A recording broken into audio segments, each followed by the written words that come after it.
You meet someone who seems to understand you completely. They share your interests, your values, your dreams.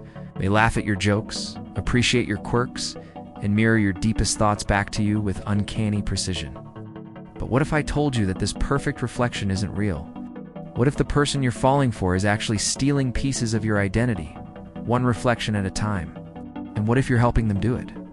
What you're witnessing is one of the most sophisticated forms of psychological manipulation known to human behavior. It's called mirroring, and in the hands of a narcissist, it becomes something far more sinister than simple imitation. This isn't about conscious deception.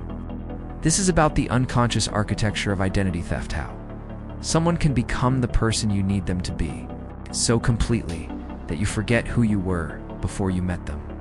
What you're about to discover will change how you see every relationship, every first impression, every moment when someone seems to get you instantly. Because sometimes the person who understands you best is the person who's been studying you longest. A narcissist's brain operates like a sophisticated scanning device.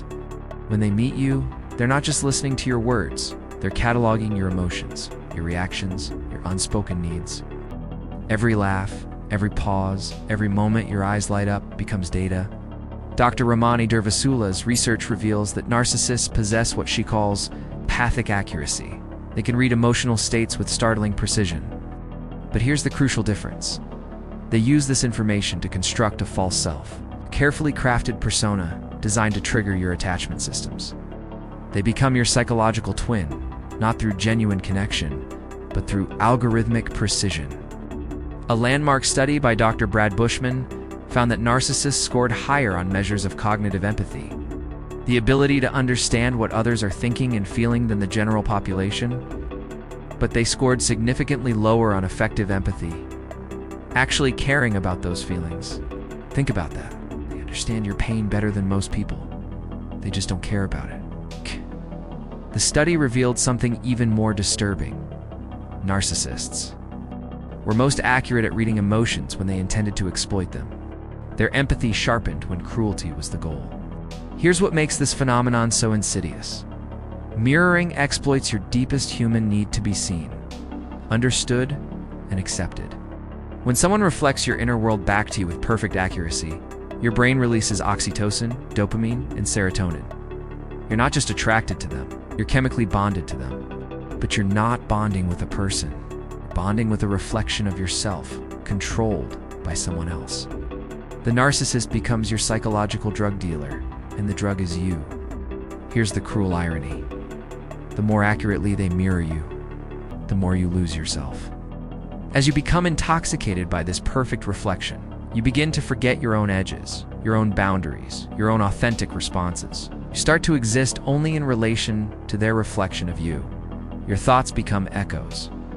Your preferences become performances. Your identity becomes negotiable. This is happening in your life right now. That friend who always agrees with you, but never quite initiates their own ideas. The romantic partner who developed your interests with suspicious enthusiasm. The colleague who mirrors your energy so perfectly that conversations feel effortless. Notice how you feel when they're not around. Do you feel emptier, less certain of your own thoughts? Like you need their validation to know if your ideas are worth having. Pay attention to the questions they ask. Are they genuinely curious, or are they mapping your emotional landscape? Do they remember your preferences with unusual accuracy, but struggle to share their own? And here's the telltale sign.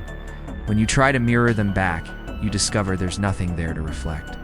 They've become so perfectly you that they've forgotten how to be themselves. What if the people who understand you too quickly are the ones you should trust the least? What if genuine connection requires the friction of difference, the challenge of truly separate minds trying to find common ground? Real intimacy isn't about finding someone who mirrors you perfectly. It's about finding someone who sees you clearly, differences and all, and chooses to stay. Someone who challenges your thoughts, not because they want to control you, but because they want to know you. The antidote to mirroring isn't suspicion, it's self-knowledge. The clearer your own reflection becomes, the harder it is for someone else to steal it. You meet someone who seems to understand you completely. But now you know to ask a different question. Not how do they see me so clearly, but how clearly do I see myself?